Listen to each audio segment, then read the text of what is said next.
Naturopatía, ciencia y salud. ¿Qué tal, amigos? Un gusto saludarlos otra vez aquí en su programa Naturopatía, Ciencia y Salud. Como siempre, nos acompañan nuestros grandes conductores, la maestra y naturópata Blanca Morgado. Hola, bienvenidos. Y el ingeniero agrónomo y director de nuestra licenciatura, Ometochtli Méndez Ramírez. ¿Qué tal, Omi? Un gusto saludarles, un gusto.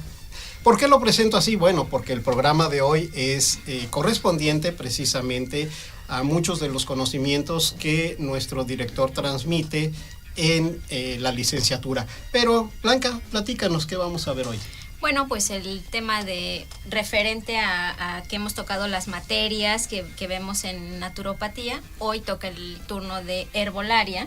Uh-huh. Y quién mejor para hablarnos que el ingeniero Ome sobre las diferencias de la herbolaria empírica con la herbolaria científica. Platícanos un poco, ¿cómo definimos la herbolaria empírica? Bueno, ¿qué tal, amigos? Miren, es muy importante saber que la herbolaria, aunque ha trascendido por los años, siempre la hemos llevado de voz en voz, de boca en boca, la transmitimos de forma física y le llamamos empírica porque hacemos la práctica. La abuela lo hizo con la nieta o con el nieto y eso se ha ido evolucionando poco a poco. Entonces, la herbolaria empírica es eso, es toda aquella antropología que encontramos del manejo de las plantas medicinales y que hasta cierto punto fue funcional hasta determinadas épocas. Pero solo en forma verbal, es decir, o bueno, tal vez algunos escritos, pero nada más, digamos, fue pasando ese conocimiento de generación a generación, sino a fondo, digamos. Sí, fíjate que la herbolaria empírica tiene su fundamento en la recolección, tiene su fundamento en los métodos de maceración, en los métodos que vamos a hablar más adelante, pero de una manera de prueba y error, en donde lo hacía la gente en el campo, en lo que fue evolucionando a llegar a la ciudad, pero que no aterrizó hasta determinado momento, que ahorita lo vamos a ver con la herbolaria científica, no aterrizó a determinado momento cuáles son las funciones que nosotros vamos a buscar de ellos como el factor químico. ¿Por qué sí funciona la planta? O sea, sabemos que sí les va a funcionar, pero el por qué sí, eso lo va a determinar la herbolaria científica. Sí, fíjate que de manera tradicional se ocupan los términos de plantas mágicas, se ocupan los términos de planta medicinal, que yo tengo mi reserva en el término, porque yo creo que las plantas como tal medicinales no existen. Las plantas son funcionales en su ambiente y esa protección que ellos generan, sirve para el cuerpo humano en algún tipo de sanación. Donde nos estancamos un poco en ese tipo de herbolaria que es muy funcional y muy buena, es en llevar la planta a la corrección del síntoma. Esto es importante porque yo estoy de acuerdo contigo. La planta no es medicinal en su naturaleza, es su sistema de defensa para sobrevivir en un entorno, como vimos en las leyes naturales, la ley de la conservación, y de ahí poder evolucionar y establecerse los ciclos, todo lo que hablamos sobre las leyes naturales. Pero realmente el humano es el que aprovecha esos principios activos, digamos, que contienen las plantas, que tienen un efecto tanto benéfico como nocivo en el sistema humano. Así es, estos metabolitos secundarios que segregan las plantas para su protección pueden ser bien o mal usadas, bien o mal influenciadas, y puede transgredir o generar algún cambio positivo o negativo. Uh-huh. También tiene que ver la práctica de post cosecha, lo que viene el después de, ¿no? Cuando comúnmente en la medicina, bueno, en la herbolaria empírica, solo se hacía la práctica típica de la tisana o la práctica típica de algunas maceraciones, que bueno, se estacionó, a decir verdad, hasta llamarlo de una manera incorrecta el remedio casero, ¿no? Sino que es parte del ecosistema que tiene lo que vamos a ocupar del mismo. Pero tampoco lo hacían como tisana, ¿no? Ellos, bueno, la herbolaria empírica hace las decocciones para en general de todas las plantas, y no se fijan en si es la raíz y si necesita hacer una cocción, o si es una hoja y solo necesita lo caliente pero sin el fuego ya, ¿no? Sí, fíjate que es importante, y eso nos lleva a lo que es la herbolaria científica, ¿no? Cuando ya empezamos a entrar en la investigación, por ejemplo, la UNAM, Chapingo, actualmente universidades estatales se están metiendo y se están involucrando en la investigación científica del manejo de las plantas. Va a depender del entorno donde se encuentran, cómo se va a situar el metabolito, como bien lo decías. Se puede situar en la raíz, se puede situar en el tallo, en la flor, en la hoja, en el fruto, pero lo más importante, ¿cuándo es el momento adecuado para la recolección, ¿no? Y ahí influye la luna, ahí influye la hora del día, ahí influye la acción a lo que vamos a ocupar dicha planta. Y también la acción con la que lo recolectes. Claro, la acción y la intención va a contar mucho. Uh-huh. ¿Cuál es el punto entonces, digamos, en cuanto a cambiar una planta de su entorno o su hábitat natural a otro país, otro continente, otra región? Incluso otro estado. Uh-huh. Así es, hemos cambiado tanto en nuestra forma de pensar de una manera tan globalizada, que creemos que el llevarnos una planta a otra zona va a seguir generando lo mismo. Nosotros lo vimos en las charlas de arraigo y entorno, que cuando nosotros ocupamos un producto y lo sacamos de su lugar, como este producto se genera por una protección, entonces cambia el contexto, y pueden pasar dos cosas principalmente. La puede exponenciar si el hábitat a donde llega es muy semejante, o la puede inhibir si el hábitat a donde la llevamos es totalmente opuesta. Va a influir la posición en el globo terráqueo, va a influir el tipo de suelo, temperatura, humedad, la cantidad y calidad de agua, la altitud, pero también va a influir el entorno.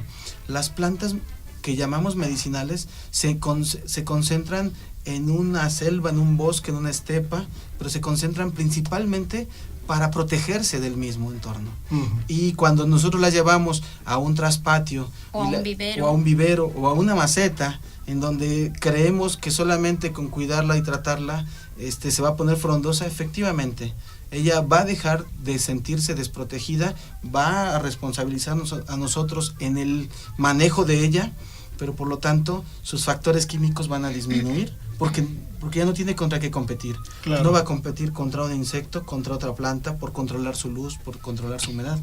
Y esos son los factores ambientales que van a depender del factor químico dentro de la planta en la posición que se encuentre, ¿no? Claro. Sí.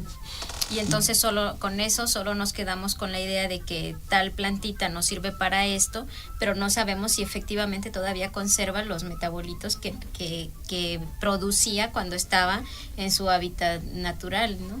Sí, eso es importante que lo menciones, porque por fortuna o por desgracia, ya no sé cómo llamarle, el manejo de las plantas se ha ocupado, como hace rato lo decíamos, buscamos la planta que va a curar algo, y entonces cito 5 o 6 plantas y se las damos a la persona, ¿no? Y es un error, porque entonces van a influir los métodos de cosecha, y eso a su vez va a influir en el resultado final del producto, ¿no? Y otra de las cosas importantes es también recordar que la industrialización de este tipo de plantas ha mermado mucho su calidad en cuanto a principios activos. Bueno, chicos, el tema está muy bueno, pero continuamos para el siguiente bloque. Vamos a una cápsula, y no se olviden escucharnos y vernos por Facebook en UPAB Rectoría, en Twitter en @UPABoficial, y en YouTube por UPAB TV. Bien. Naturopatía Ciencia y salud. Ciencia y salud.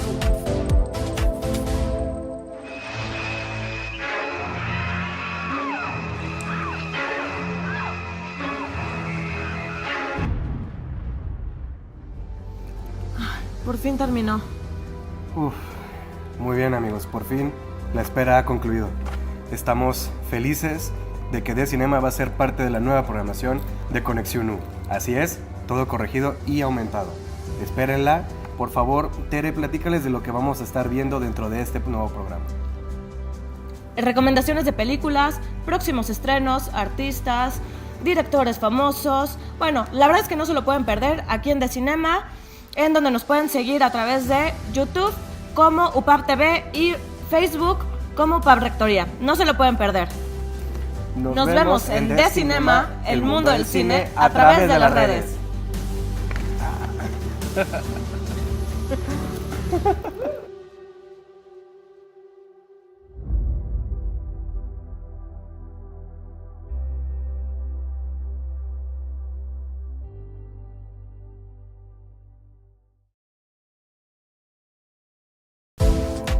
Naturopatía. Ciencia y salud. Ciencia y salud. ¿Qué tal, amigos? Ya estamos de regreso. No se les olvide participar por los premios que están en los programas anteriores. Seguimos con el tema diferencias entre herbolaria empírica y herbolaria científica. Bueno, decíamos en el último segmento que esas consecuencias de sacar una planta de su hábitat y la merma de las sustancias activas que estas plantas tienen, obviamente no van a ser funcionales como cuando se recolectan en su propio entorno. Sí, y eso parte de las grandes diferencias que habla este tema o en este programa queremos mencionar. Porque, por ejemplo, si nosotros hablamos del proceso y el uso de las plantas, es lo más importante. Nosotros comúnmente en la medicina, en la herbolaria empírica, comúnmente aprendimos a hacer el tecito famoso, en donde la persona que lo agregaba, recolectaba la planta y pasaba de 100 grados su hervor y con la planta adentro, versus con la herbolaria científica que nos habla de que se tiene que hervir primero el agua y que ya después de que se pasa el punto de ebullición, los 100 grados, es cuando tenemos que apagar, esperamos, agregamos las hojas, en este caso, o lo que vayamos a hacer en té, y tapamos. Es en el punto de los 60 grados a los 35 grados donde va a poder desprenderse los metabolitos y donde va a ser el tiempo necesario en cuanto sea tolerable para la persona al consumirlo. Esas son las pequeñas diferencias, pero eso viene también con un trasfondo desde el proceso, lo que es el manejo de post cosecha.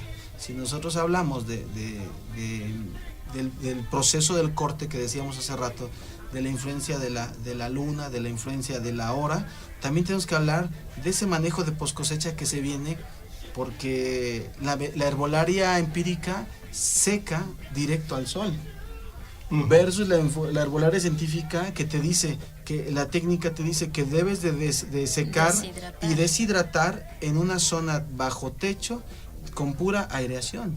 Entonces, ahí es donde podemos conservar.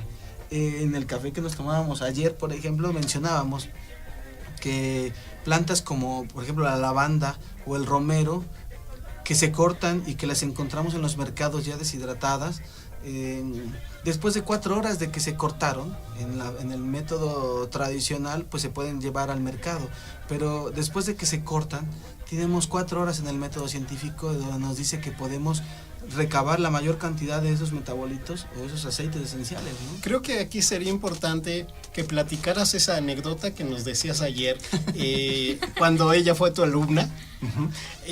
¿Por qué es importante?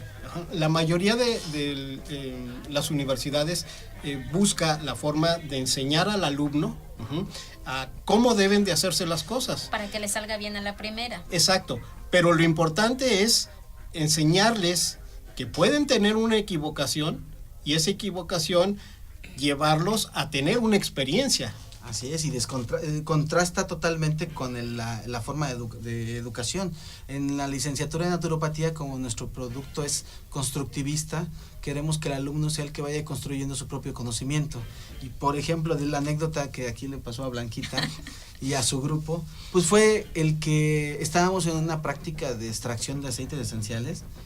De romero. La práctica nos dice que 10 kilos de romero nos da aproximadamente 60 mililitros de extracción de aceite esencial. Bajo un proceso de destilación en un serpentín, los chicos, yo los dejé que ellos hicieran la práctica y que ellos controlaran su temperatura y que controlaran el manejo de agua como si lo estuvieran, como si ya lo supieran hacer, ¿no? Al final de la práctica se recolectó una excelente agua de colonia y el reclamo de los alumnos era, pero ¿por qué no nos dijiste dónde estaban nuestros errores cuando yo vi vaporizar los aceites que se estaban excediendo? Bueno, esa práctica hasta la fecha se sigue recordando porque el alumno logró encontrar que parte de su error estaba en que no podemos seguir nada más una práctica escrita, tenemos que aprender y poder determinar de esos 60 mililitros, ¿cuánto cosecharon? 2 máximo. 2 mililitros máximo, pero nos dejó la enseñanza de que todas las plantas las tenemos que respetar en su tiempo, su forma, su cosecha, ¿sí? Creo que esa práctica sirvió de mucho para aprendizaje, porque entonces ven cuando hay una planta el tiempo de recolección y qué es lo que buscamos de ellas, ¿no? Entonces, pues sí, fue muy lucrativa, no tanto para las más de 20 horas que se aventaron en el proceso, pero era enseñanza y era aprendizaje. Y además no solo fue una vez, fueron 3 veces. Pero tenían que encontrar cuál era la causal. La diferencia también que estamos hablando de la herbolaria empírica con la científica es esa. Nosotros tenemos que hablar ya de métodos científicos, tenemos que hablar de estadísticas, tenemos que hablar de resultados.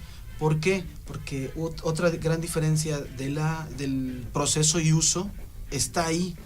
Nosotros vamos a las áreas donde se recolectan, vamos con las gentes que nos consiguen los productos, pero si nosotros como naturópatas o el alumnado que va a crecer como naturópata solo ocupa la planta y la hace pomada, la hace crema, pero no encuentra el valor real del producto, pues vamos a seguir imitando una medicina alópata que no está fundamentada en el término del uso, ¿no? Y en cambio la herbolaria que queremos que ellos entiendan es cuáles van a ser el mejor producto o la mejor planta para aplicar y no las 10 o 15 plantas que le meten, por ejemplo, a un té para que una de tantos te cure, ¿no? Exactamente, o sea, las combinaciones, porque una sola planta te puede ayudar para muchas cosas y no tienes que hacer la combinación de 5 o 6 y con una que estudies bien y sepas el por qué sí te va a ayudar en eso. O sea, estudiando los metabolitos sabemos, si hago esta forma de extracción puedo obtener esto que me va a ayudar para esto otro, ¿no? Claro, en los factores químicos las plantas entre más complejas, a mayor complejidad química, mayor acción terapéutica. Uh-huh. Pero va a depender también el tiempo del corte, el momento de secado, si se va a secar o no se va a secar, si se va a extractar, si se va a prensar en frío o en caliente, si se va a destilar, para darle el uso correcto hacia una función. Y cuando esto nosotros o aquellos que no están familiarizados con la herbolaria solamente leen un libro y lo aplican, pues están aplicando la planta, pero no están haciendo el uso correcto de la misma, ¿no? Esa es la diferencia, ¿no? En el pasado de los verdaderos boticarios, los que sabían realmente cuando llegaba la receta del médico que tenía que hacer la fórmula magistral. Así es. Y entonces tenía que poner los ingredientes tal como los indicaba el médico, pero él sabía la forma en cómo tenía que procesarlo, cómo tenía que, la cantidad exacta, uh-huh, para poder darle la mejor calidad en cuanto a medicamento prescrito por el médico. Claro. Uh-huh. Y mira, y esto es importante también recalcar que aunque estamos citando diferencias entre lo empírico y lo científico, estamos hablando o enfocándonos en la evolución de la misma, no en los errores del pasado, sino cómo estamos evolucionando ahora a esta nueva posibilidad que abre la naturopatía a nivel licenciatura. ¿A qué me refiero con esto? Estamos queriendo involucrar, y reconocer que la herbolaria siempre ha sido funcional. Tan es así que si revisáramos los vademecum médicos, vas a encontrar que vas a encontrar que gran parte de las funciones, de los activos de esos medicamentos parten de una planta. Y sobre todo que esos activos actualmente son sintéticos en su gran mayoría, y eso obviamente no puede ser bueno, digamos, porque sus efectos no van a ser exactamente los mismos. Porque ya no tienen los otros componentes que regulan eso, ¿no? Es correcto. Así Yo lo llamaría, ya no hay la interpretación natural, porque le estamos creando de un producto sintético, ya no hay la interpretación real a nuestro organismo. Es la diferencia, por ejemplo, sustancial entre lo que son las sustancias que se utiliza en la industria químico-farmacéutica y lo que hacen los laboratorios homeopáticos. Una industria químico-farmacéutica extrae únicamente el principio activo que ellos dicen que eso es lo que funciona y todo lo demás no.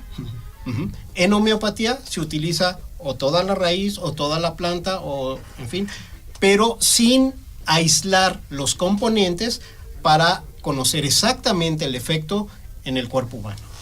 Que hablaremos en otro programa sobre esto. Esto va a dar para otro programa más, pero tenemos que platicar cómo nos fue en la feria. Ah, claro. Y no nos fue como en feria. No nos fue como en feria. Pues bueno, a mí me gustaría comentarles que estamos muy contentos de que este pasado evento de Feria de la Salud Solo por Servir, que fue llevado a cabo en la licenciatura de naturopatía sede Jalapa, pues nos dejó satisfacciones, nos permitió combinar el aprendizaje del alumno con el seguimiento del maestro, y bueno, podemos decirles que se dieron más de 70 masajes, que más a continuación les mostraremos algunas imágenes de lo que se llevó a cabo, y fue un evento dentro de lo particular, en mi opinión, como de buena calidad. ¿Qué opinan ustedes? Así es, yo también creo que fue de muy buena calidad, y los alumnos que estuvieron participando quedaron muy contentos con los resultados, ¿no? O sea, sí, al principio nerviosos y esto, pero en base a lo que ya habían aprendido y empezaron a aplicar ahí, pues van perdiendo el miedo para la salida, ¿no? Que siempre estamos en octavo y no sabemos qué vamos a hacer, pero esto debe de replicarse en otros años para que vayan perdiendo el miedo. Y aparte de perder el miedo, algo que yo estuve supervisando stand por stand, ella estuvo con su grupo de séptimo semestre, pero algo muy importante es que aquí la maestra Blanca les enseñó durante el curso procesos para elaborar ellos mismos sus productos, y ahí mismo los pusieron a la venta.